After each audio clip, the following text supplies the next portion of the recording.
The Bert Show.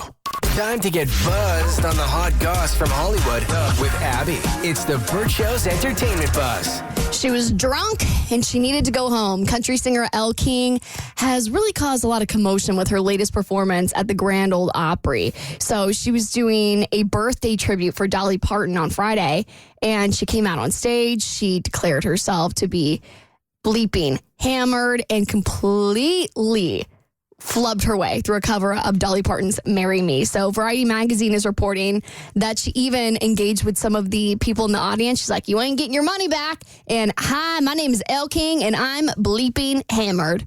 And worse, this is what she sounded like during her performance.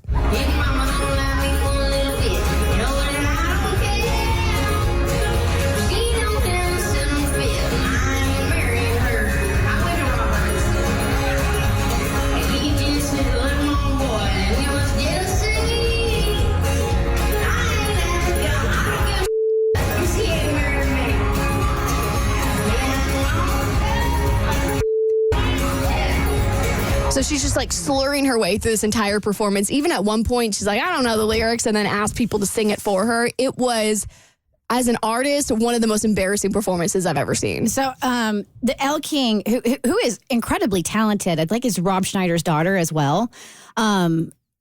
This was a tribute to Dolly. So she wasn't the only performer. She was just doing like one song, and there was other people there doing other stuff.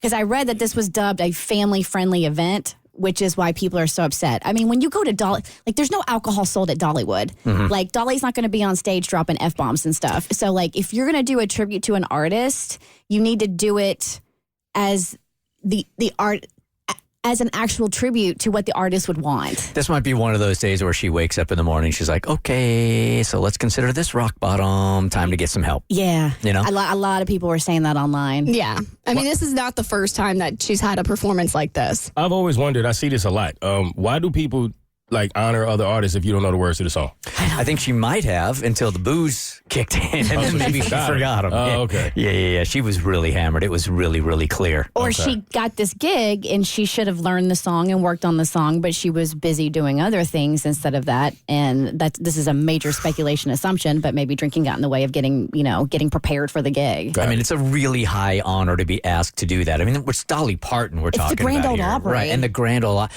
Was it there or was it at Ryman? I think it was Ryman. No, it was at the Grand Ole Opry because people were coming out and they were adding the Grand Ole Opry. They said Elle King ruined the night with her horrible, drunk, profane performance.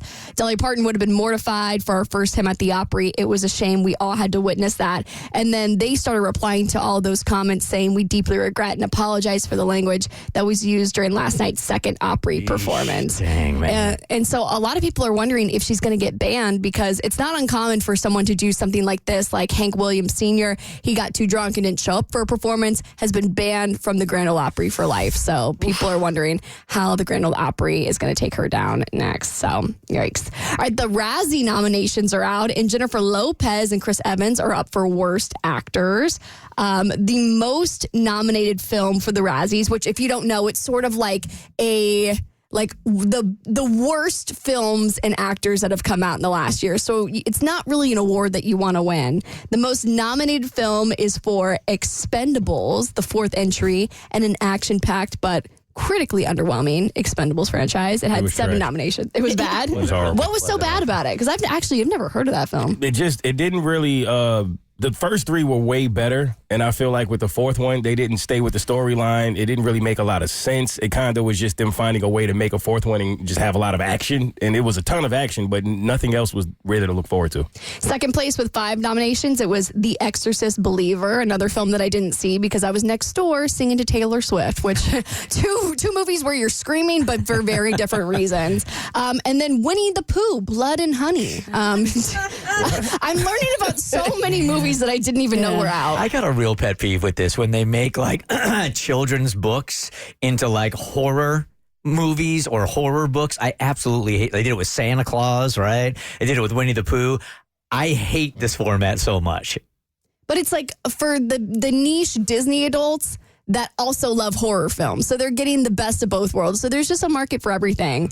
There are also 2 big superhero movies, Shazam, Fury of the Gods, and Marvel's Ant-Man and the Wasp, Quantum Mania. They both got 4 nominations. So we'll see who is going to be dubbed the worst of all the movies from the last year. I give mad props to the people who show up and accept their award in person. And that was Halle Berry and Sandra Bullock. Is that right? They both won Razzies and they both came to the ceremony, not the same year, different years, but showed up and actually accepted their worst award on stage. Yeah, well, at that point, Halle Berry was looking for any award at all. Oh, She didn't care. Bert. Yeah, that's foul.